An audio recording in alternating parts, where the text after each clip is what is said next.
pour nous rappeler qu'il n'y a pas de plus grand amour que de donner sa vie pour ceux qu'on aime, pour nous rappeler le prix de notre vie, un prix inestimable, pour que nous nous rappelions que chacun et chacune d'entre nous est un don de Dieu pour la terre, est un fils, est une fille aimée de Dieu. Nous voyons ces foules qui ont acclamé Jésus, ces mêmes foules poussées par la jalousie des pharisiens vont préférer Barabbas, un assassin, au juste, qu'est le Christ, qui lui va prendre précisément toutes les injustices sur lui, même celle de Barabbas, un criminel, comme pour nous dire qu'il est bien venu pour sauver tous les hommes, sans aucune exception, pour sauver notre humanité du jugement et de la condamnation, pour guérir cette humanité malade du péché. Oui, Pilate demande à Jésus, vois toutes les accusations qu'il porte contre toi. Mais Jésus ne répondit plus rien. Devant les accusations, que répondre?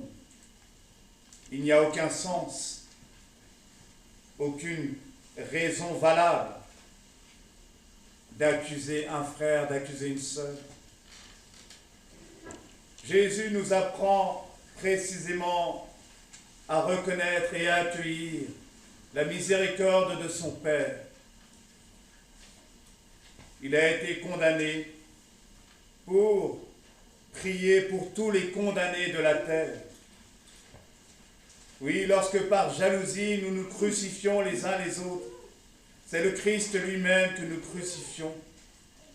Comme la foule, nous préférons la mort à la vie.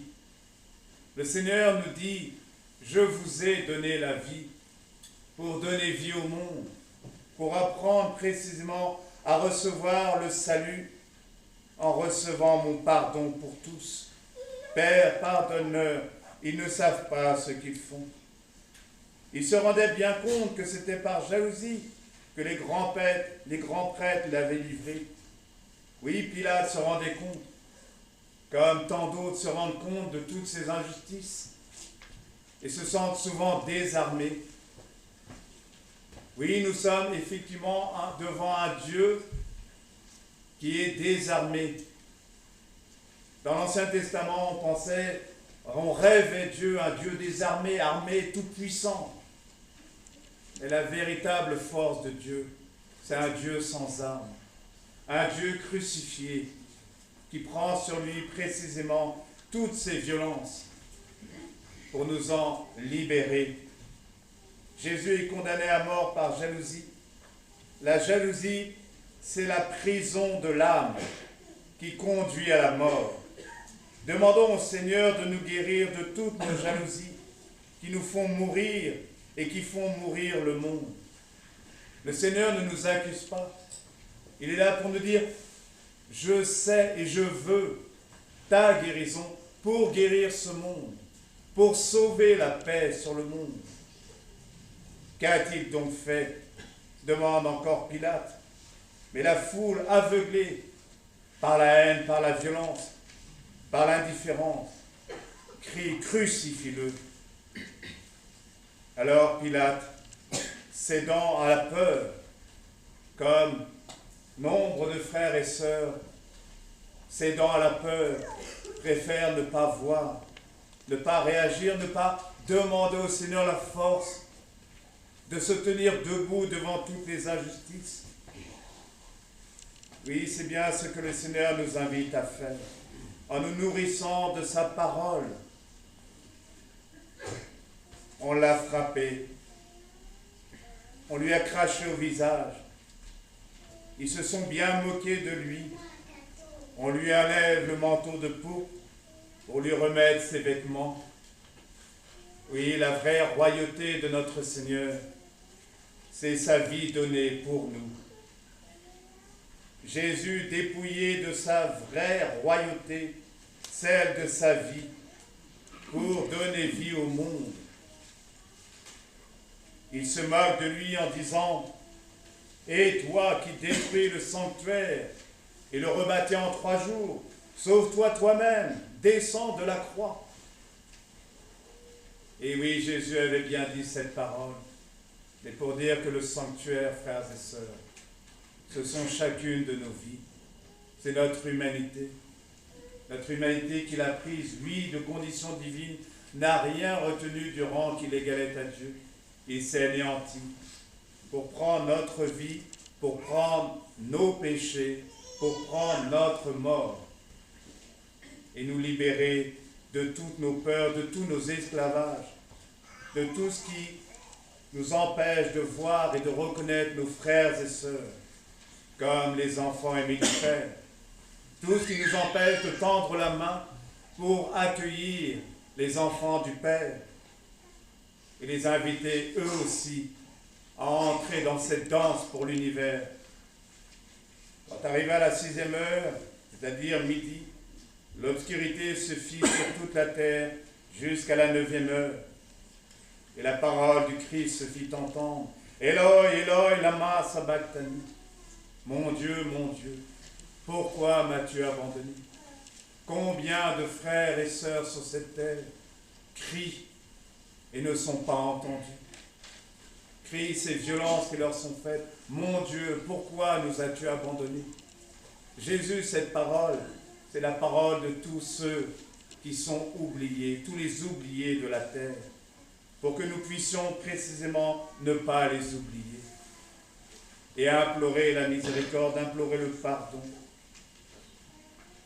Jésus a bien donné sa vie pour tous les pécheurs que nous sommes, non pas pour nous accabler, mais pour nous dire, j'ai besoin de vous. Hier, nous étions à Mours, pas très loin d'ici, à côté de l'Isle-Adam, et on dit souvent, Dieu est amour. Et oui, Dieu est amour. Et hier, Dieu était vraiment présent.